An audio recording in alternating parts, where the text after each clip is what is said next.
Hey up! A belated Happy New Year. Here, you look a bit tired. Got some right panda eyes going on there. You better off been keeping you up all night. No. Oh well, I won't pry. Here, let me pour you a pint. Something to soothe your weary soul.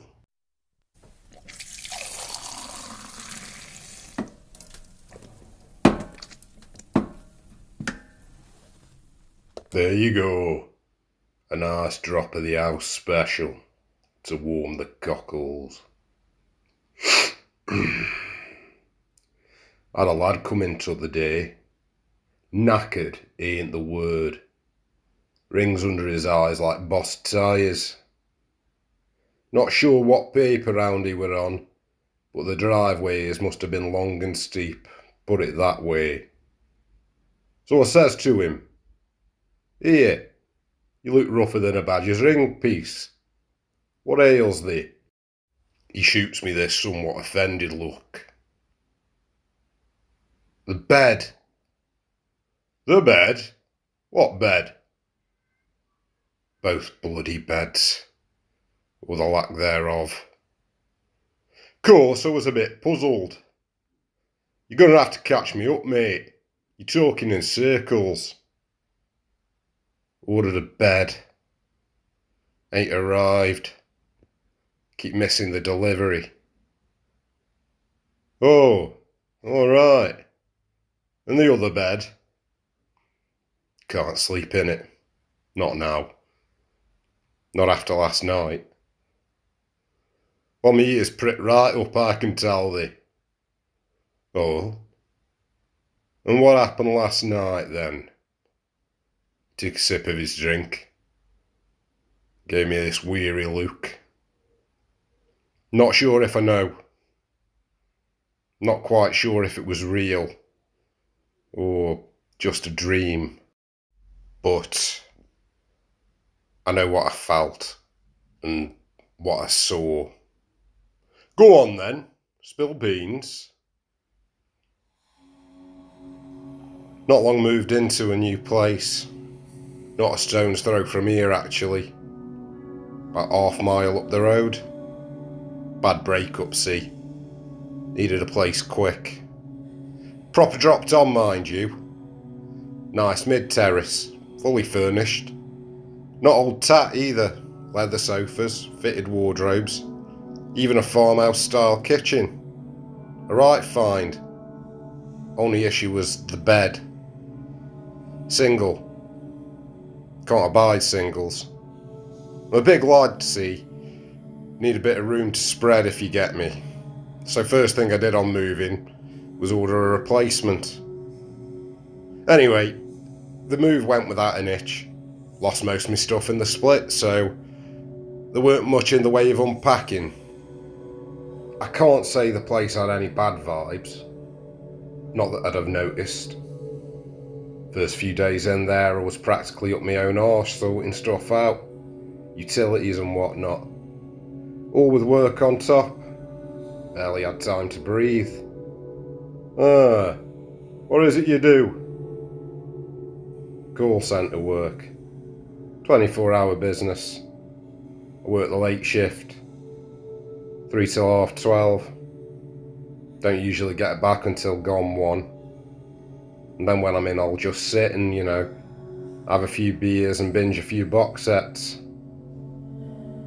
Not gonna lie, this is the first time I've gone solo, so to speak. Found it a bit hard to, acclimatise to things. Most mornings I've woke up on my sofa, surrounded by cans. That is, until last night. Go on then, so what bloody happened?" "I just got home. I was dog tired. Worked my last shift to 5 and was ready for some well-earned rest. First thing that meets me as I get in is a note from Amazon saying they'd attempted and failed to drop off the bed. Seeing as I'd organised it to be delivered on my first rest day, I was a bit miffed, but I thought, fuck it, another phone call for the morrow. Put my bag down, cracked open a tinny, went into the back garden for a fag, paced about a bit, thinking of nothing in particular, stubbed the ciggy out and then went back in. Weird as it may sound, on re-entering the house I got this odd feeling. The atmosphere was suddenly heavy, a bit oppressive. Felt like someone was in there with me. Oh, really? What do you do? Not much. Shrugged it off, picked up my beer, and went in the living room to watch some telly. I was about halfway through that new Avengers movie when I felt my eyes starting to go. Feeling quite strongly that falling asleep on the sofa again in a drunken stupor was probably not the best or healthiest idea, I resolved to try out that god-awful looking bed upstairs. I was gone the moment my head hit the pillow. Not sure how long I was out for. Not sure even now if I was awake. But suddenly, I became acutely aware of a cold bare foot rubbing against my own. Its arch tracing its way up and down my calf. Something naked with stone-cool skin insinuated itself against my back. Strong yet feminine arms wrapped me in a tight yet not unpleasant embrace. Then came the lips, soft kisses. All sense of fear left me and I surrendered myself. The embrace tightened.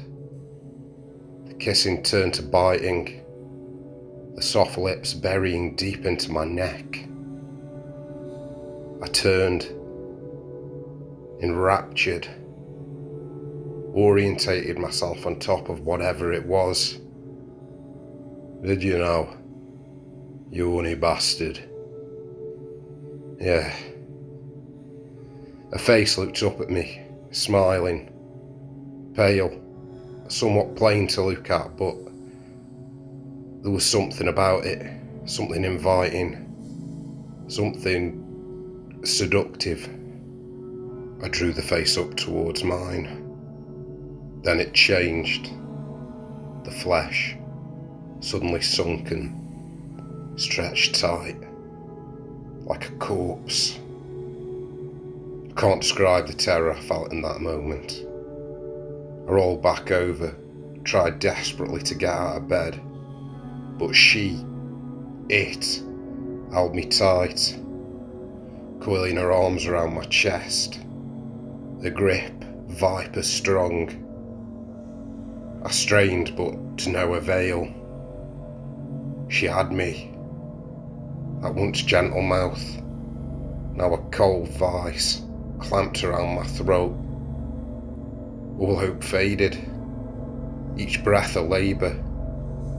For a split second, I thought I was about to die. Yet here you stand. I was suddenly hit with a kind of clarity. If this was indeed a dream, then all I needed to do was wake from it. I tried to find something tangible, something to focus on.